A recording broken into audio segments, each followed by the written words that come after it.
I think when a like sort of weird strategy like Sona Taric comes out, people fixate a lot on the very like different things that are sort of surprising and like new, and focus more on that than just like the more like central and like basic important stuff that makes it work. So I just wanted to go over sort of what I thought is like important about Sonateric. So I've played Sonateric a decent amount, and also talked to the European guy who invented it and watched him play. So obviously Sona scales really well, and that's one of the things that makes it work. Although this sort of graph is kind of deceptive because it's probably from Sona's support games, and in that case Sona just has to outscale a support instead of outscale an ADC who scales better. But I still think Sona AD outscales like most or all ADCs. I think Schubert thinks this as well, who invented Sonateric, because as Sona, you're getting gold from your support item as well as the gold from killing minions once you finish your quest, whereas the enemy ADC is just getting gold from killing minions. So just like with every wave, you get more gold than they do, and so you just like get gold faster and outscale them. And like I really can't stress enough how important the quest is. Like I think it's so important that it's good to take teleport and just like as soon as it's convenient and you have like 450 gold.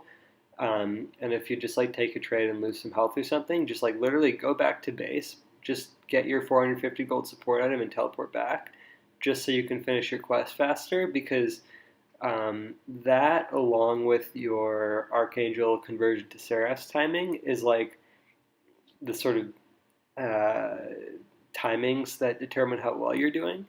So you just want to finish your quest as fast as possible, so that you can start like generating gold faster. So since you need to finish your quest to like speed up your gold generation, you can't farm, so your support should get as much farm as they can without dying.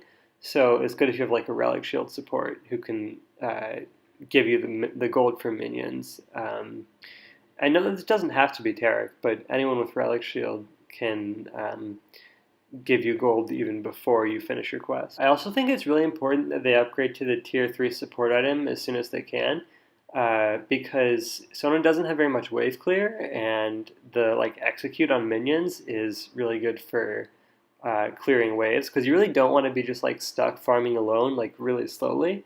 As Sona, that's pretty bad. You want to just like quickly kill the waves and group with your team. I think the most important thing is to understand that like the big power spike is probably like level 11 with Seraph's Embrace and a second point in your ult. But before level 6, you really can't do very much. And even after 6, you probably just want to be like out farming with your finished support quest. But once you hit level 11 and you have your Seraphs, you have your second point in ult, I think that's when you sort of come online. So on to things that are less important than they seem. You don't actually need Taric. He's probably the best support for this because he does the most with the gold he gets from farming. And he offers a lot of safety and some sustain in lane, and that safety is really nice for Sona. But he has some downsides too. In particular, it's really hard to like force and engage with Taric. His stun is like not a good tool for engaging on people with keyboards and mice. So you could just play it with like like Nautilus is a really strong champion now, and you can just play it with Nautilus. Any sort of support with Relic Shield, if they're a good champion, is probably fine. The other thing that like seems probably more important than it actually is Klepto. There are cases where I think it is the best rune to take. If you're versed like a Braum Vein or something that you can just auto a lot, you'll get a lot of gold from it. But I mean, if you compare it to the sort of nearest alternative, and you just go like sorcery primary and take Airy instead of Klepto, I mean the only other difference would be Mana Flow Band instead of Biscuits, which is basically the same thing. So like Klepto versus Airy, right? If you can just imagine the lane, if you think you'll like auto attack them a lot, then Klepto might actually work. But if you're not, if it's something like Nautilus Draven, right, where you're not going to get to walk up and auto them that much, Like, or if you do, it just means that they're so bad you could like win no matter what you take. Um, then klepto probably isn't really worth it, and you can just get rid of it, and it doesn't like really matter that much that you don't have klepto. And also, even in lanes where you do have klepto, like it doesn't really change the rest of the strategy. Like the main thing is just you have the support item with the quest completed, so you generate gold faster with each wave than the enemy ADC does. And like the klepto gold is nice, and like someone can be a decent klepto champion sometimes, but even in those cases, it's not really like central to the like strategy. But one interesting thing you can do with klepto or whatever is to go precision secondary instead of sorcery, which sounds really troll because like pure AP is just really good on Sona. But it might actually be good. I mean, I'm not sure. It's like Schubert's thing, but the reason is cut down is really good on Sona because Sona has just really low base HP. So if there are a lot of like champions that actually have like a decent amount of health on the enemy team, you get a lot out of cut down damage. And then presence of mind is good because like you don't really need the mana once you have like archangels or whatever. But the CDR on ult is nice. Like the reset, 20% reset on kill. And as like a carry Sona, you want to do more damage, so maybe cut down is like better. And then the other thing that can be good, maybe, is to go Guardian if it's one of those really scary lanes, like Nautilus Draven or whatever, because basically the way you lose that lane is getting all in. So having Guardian, if you just stand next to your ADC, might make you safer.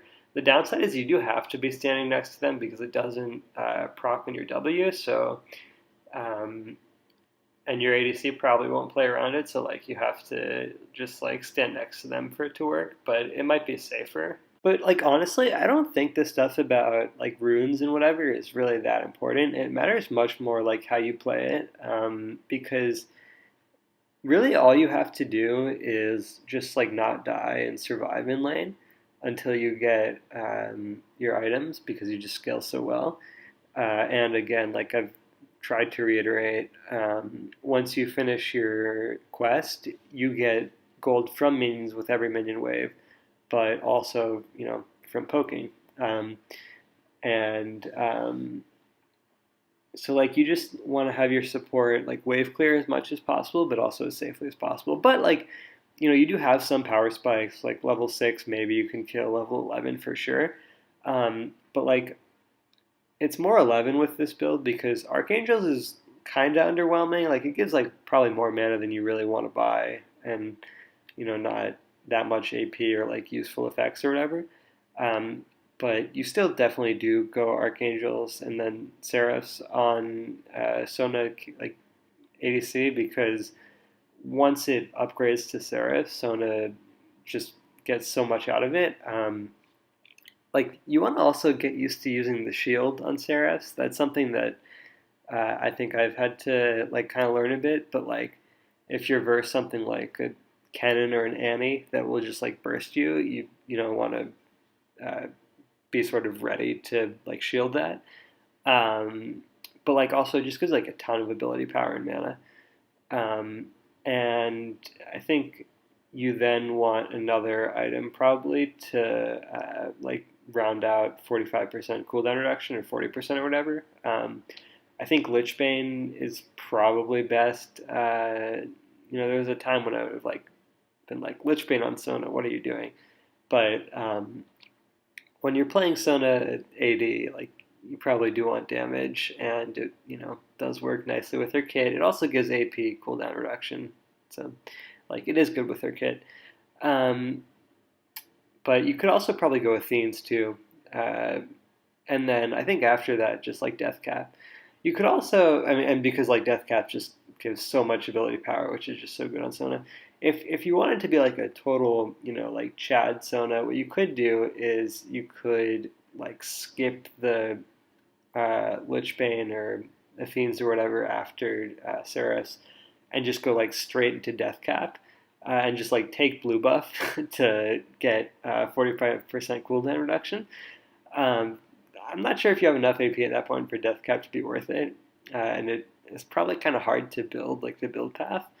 Um, but like it might be, I don't know.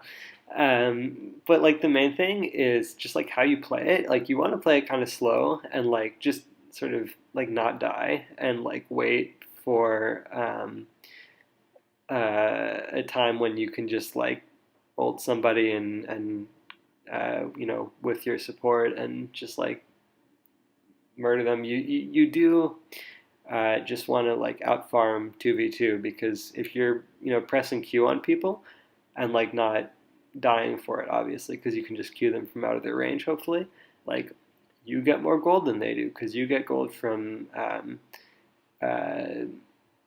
minions as well as from poking them.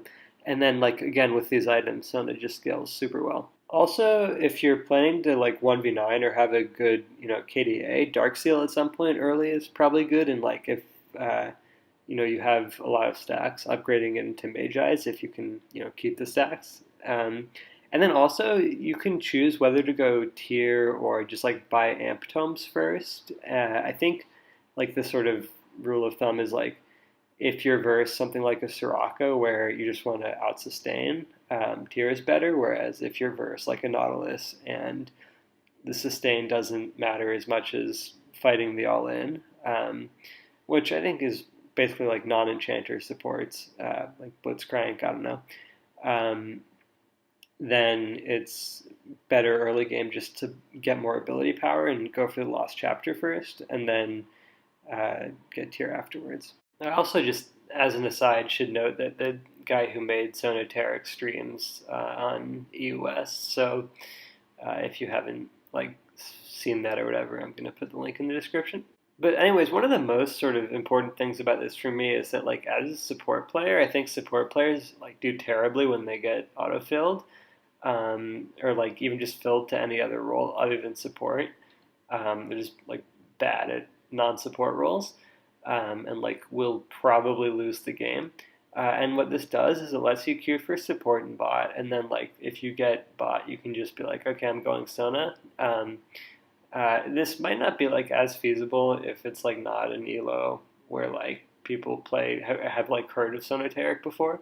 And like even I've noticed a difference between like challenger and like master supports where like the master supports just like int and have no idea like and are just like this is just terrible and like just kill themselves over and over again. Whereas like even like challenger like junglers can just like pick Taric and farm it out.